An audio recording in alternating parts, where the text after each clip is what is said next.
I want to make this very quick, short, straight to the point. After this, I'm probably not going to say too much. So, damn, each week AEW is just getting news and news and news and news. So, let's talk about this for 1 second.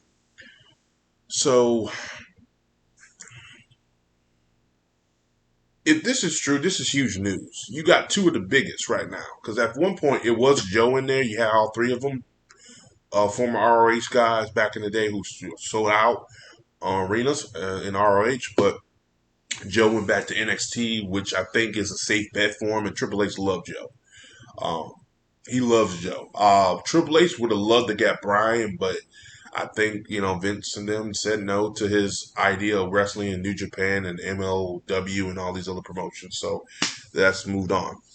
But if Tony Khan does get this man, that means Tony Khan done got everybody. That honestly, Daniel Bryan and CM Punk can keep them at 1 million viewers on a consistent basis. Right now, they're already at 1 million viewers on a consistent basis sometimes. But now you can think they'll get to 200, 300. Well, they'll probably get a million plus 300 viewers plus 300 more, or 1 million plus 400. They'll probably get up there. They'll be knocking at WWE's door soon. Raw mostly, not SmackDown. SmackDown's still at 2 million. That's on Fox anyway. So Fox is watched by more people. And if they get a higher rating of Raw, that's a problem. But this is huge news for them, for AEW. And if they get it, and from what the rumors are going around, and people are talking, it looks like one of them will come. I don't think both will come at the same time, but one will come first, and then the other one will come later. But it looks like this is a guaranteed deal. Punk is probably gonna be the biggest one because that'll be his first wrestling match in how many years. Bryan not so much, but Punk definitely.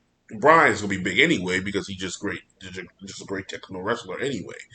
But Punk is the biggest one because he hasn't wrestled in so long. So this is gonna be good. It's gonna be good for the fans. So um, it's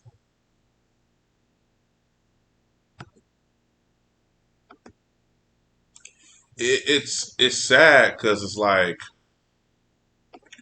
WWE could have kept Bryan if they would have just gave him what he wanted, but they don't like to play ball with nobody else. And I think that's the biggest problem with the company right now. They need to venture out. They need to start looking at what's best for their company, because if not, they're going to keep going the same route they're going, and they're just going to perish.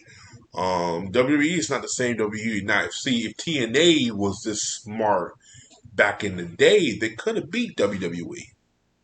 They could have been consistent, but they just weren't smart. See what the way AEW used their old guys, they're using them to promote the new guys, which is a good way of getting on them. They're not using them to belittle them and all that other stuff. They're promoting them. Say, hey, look, these are our top guys. These are the guys you want to watch. These are the guys you want to keep up with because these are the guys that are going to be the future of the of AEW. And I'm like, okay, cool. I can rock that. It's good. That's how it's supposed to be. But WWE have Goldberg come back and take on Bobby Lashley. Okay, we already know how this is going to go. Bobby's going to beat Goldberg, but why can't you put somebody else there? Well, we need people to watch the product. Okay, so you're telling us that you're too lazy. You're telling us that it's your fault that you don't have top stars, so you have to bring back an old guard like Bill Goldberg. Brock is fine. Brock can still go in the ring. Goldberg can barely move. Hell, I'd be scared half the time he does a spear. It looks like he's about to hurt himself. And each year he's moving slower and slower. Like, well, AEW still got Sting out there. Sting barely wrestled. He's actually more mentoring Darby Allin. That's what you're supposed to mentor the next generation, and that's what he's doing. Taz got his group, Billy Gunn got his group, and they're mentoring. They wrestle here and there, but they're not overshadowing the younger talent. They're not losing to the younger talent because they know better. So, but now this is great news for AEW. I mean, each week they keep on getting some news like this. I think this is going to be the biggest news they'll ever get. And that's the thing about AEW. They have more when it comes to AEW debuts.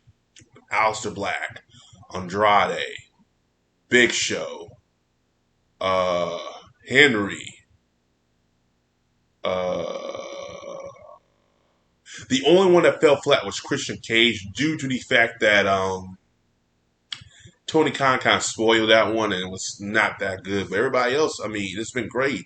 They have done great with their debuts and spoilers. And Christian Cage too. He's been playing ball. He said, "I'll work my way up the ladder."